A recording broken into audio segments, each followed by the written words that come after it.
All right, guys. Welcome to Fancast.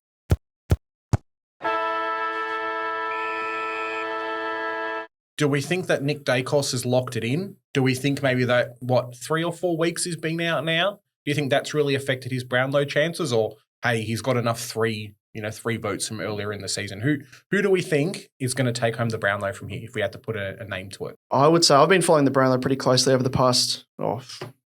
I do double on the Brownlow in terms of betting, which gamble responsibly, of course, if you're tuning in. But I do as a bit of a side hobby because I'm a bit of a stats nerd and like to go through and find correlations and whatnot with umpires. And it's such a random thing because it's obviously subjective with the umpires. But as it stands, I think Bont is well placed. Probably speaks for itself. Petrarca, but probably less so, just because when Fritsch went out, he was moving forward, not so much under the eye of the umps in the engine room. But I'd probably say that Bont is in a good spot.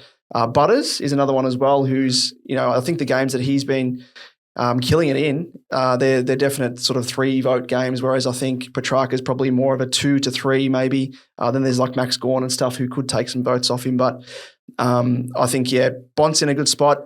Daicos, to him, I think there's still a chance he can win, but he'd have to sort of buck the sort of historical trends and stuff that if you miss any more than 4 to 5 games, you're kind of up against it. And then, of course, being, was he second-year player now, to win the Brownlow in your second year has never been done before. So he can still do it, but I think he might have missed maybe 1 or 2 matches too many. Yeah, always seems to be that the Brownlow medalist comes from that teams around that 7 to 12 sort of mark. We saw when Ollie Wines won at Paddy Cripps.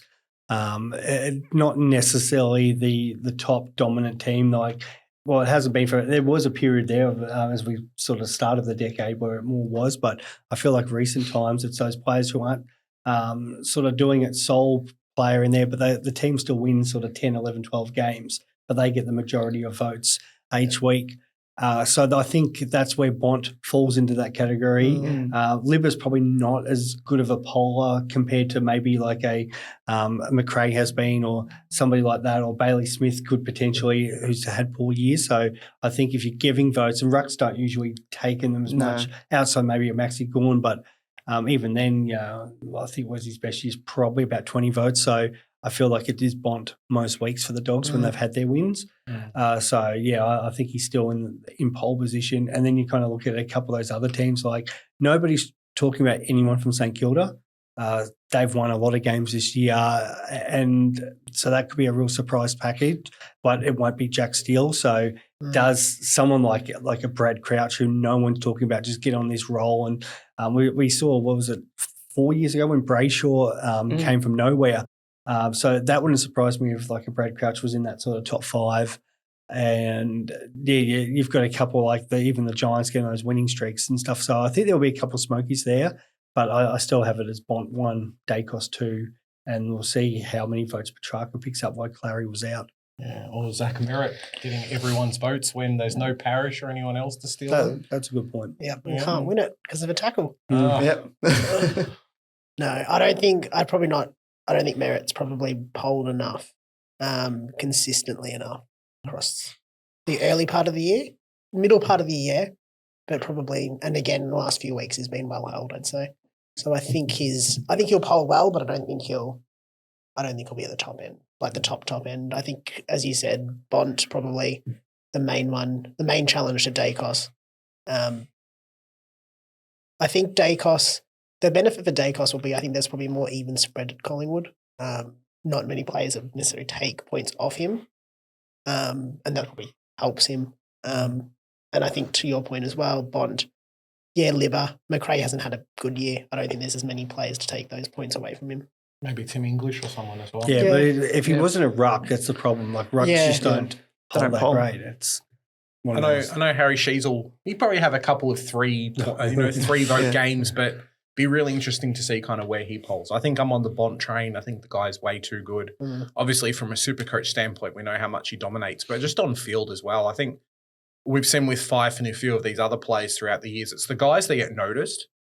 Jack Sinclair does fantastic things every week, but because he's a halfback flanker, even just the stature, he's a little small player. Like Lachie Neale was dominating, getting huge possessions. I don't think a small player is going to take that away from the bigger And players. that's why I said like St Kilda, who have won a lot of games, it's as much as Sinclair's going to win their best and fairest. I don't think he polls compared to what like maybe a Crouch, just because he's under the nose of the umpires all day, and he's going to be this smoky, which is going to muck everyone's probably multis and stuff out there, because a lot of people like to do their top 3, top 5, and it'll be somebody like that from either a St Kilda or a Sydney, or somebody who's made, they've won their 12, 13 games. And then and even the Swans, like it's been the same boat. Like Mills hasn't really been a standout this year. Sort of road bottoms, Parkers. So does Goulden every week, but being the winger, or is it? Yeah, it could be that real left field one. And because there was a lot of hype about him pre-season, the umpires are probably already very aware of him. So that wouldn't surprise me either if like we see Goulden as a top 5 finisher. Yep, I like that. I guess I'm going to segue into what I was talking about, but Harry Sheezel, rising star. Oh, surely he's won it now. I mean, like what? He's got the most disposals out of any rookie. Surely Ashcroft's like being surpassed by now, right? I think it's Mitch Owens versus Sheezel. And it's a hard one to debate because it's just 9 people's opinions doing the voting. And it depends if Kane Corns is not on that list. Yeah, we'll be okay. That's exactly. Yeah, well, I think he might be, so he could be in trouble there. Horn Francis can't win again.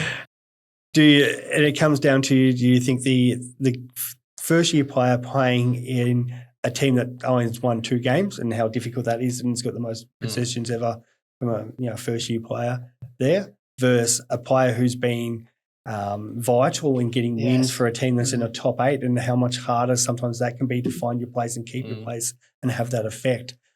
So there's no probably right or wrong answer. It's just going to come down to 9 different people's opinion. And I can see what's going to happen is you're going to get a few people going 5-4, 5-4, with maybe Ashcroft 5-4-3.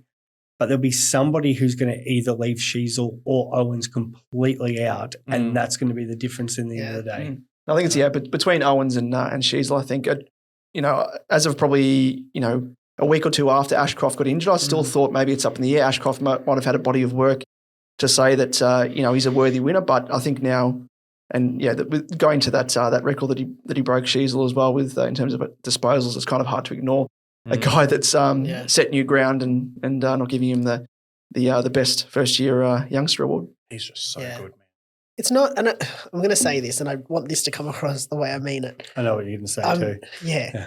If you take Sheezel out of North, the result that North has is probably the same.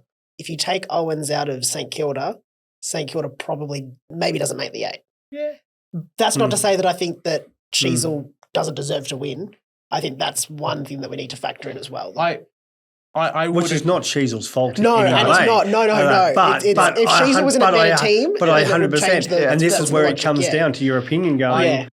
And that's where I worry that that's what they think. I would agree that we probably would have had the same amount of wins, but I think the percentage of our losses, like this year, we've had no 100-point losses. We've had quite a few games that have been like 20 points or less. It's not 2022 when we had like 12 games with a 100-point losing streak. Sheezel's helped that differential quite a lot and helped the team get a lot better, even just from his passing between the arcs and setting up goals and things like that. We might have got the same result, but him being in the team and doing what he does has helped us be a lot more competitive, even through losses. Yeah, you can make that argument. I think you might be, but there might be a few media people in this, who are giving their actual 5-4-3-2-1. Yeah. That might not see that exactly the same way. All right, guys. Well, that's us for today. Thanks for jumping on this proper footy chat.